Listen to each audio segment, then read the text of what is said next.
আজকের এই শুভ সন্ধ্যায় আপনাদের সকলকে আগাম মা শীতলা পুজোর অভিনন্দন জানাচ্ছি।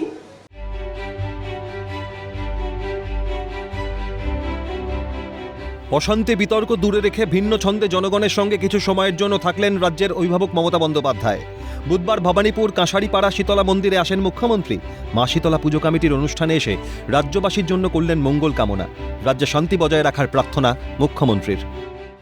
মায়ের কাছে এটাই আবেদন, মা সকলকে শান্তিতে রাখুন, ঠান্ডা রাখুন, আর যেন দুরারোগ্য ব্যাধি কারো জীবন কেড়ে না নেয়। দুর্ভোগ থেকে, দুরারোগ থেকে, দাঙ্গা থেকে, সন্ত্রাস থেকে, সব কিছু থেকে আমরা সবাই যেন ভালোভাবে, সব পরিবার, সব মানুষ, সব মামাটি মানুষের কল্যাণ করুন। পাশাপাশি অনুষ্ঠান মঞ্চ থেকে দিলেন সম্প্রীতির বার্তাও। বললেন ধর্ম যার যার, কিন্তু উৎসব সবার। সব ধর্মের নিজস্বতা আছে।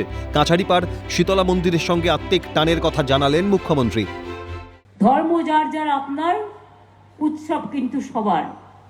তাই মা শীতলার এই পুজোকে কেন্দ্র করে এই পাড়া ভীষণ প্রাণবন্ত হয়ে ওঠে এবং আমি মাঝে সাঝেই সুযোগ পেলেই চলে আসি, কিছু কিছু জায়গায় সুযোগ পেলেই চলে যাই, তেমনি এখানেও বছরে আমার 4-5 বার আসা হয়।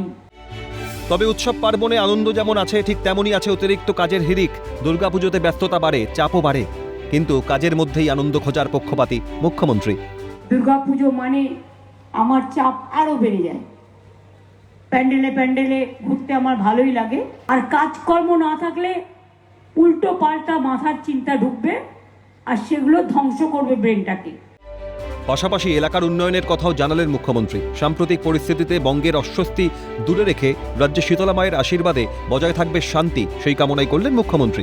শোভনদেব চট্টোপাধ্যায় সহ দলের একাধিক গুরুত্বপূর্ণ ব্যক্তিত্বের উপস্থিতিতে মায়ের কাছে পুজো দিলেন মমতা বন্দ্যোপাধ্যায়।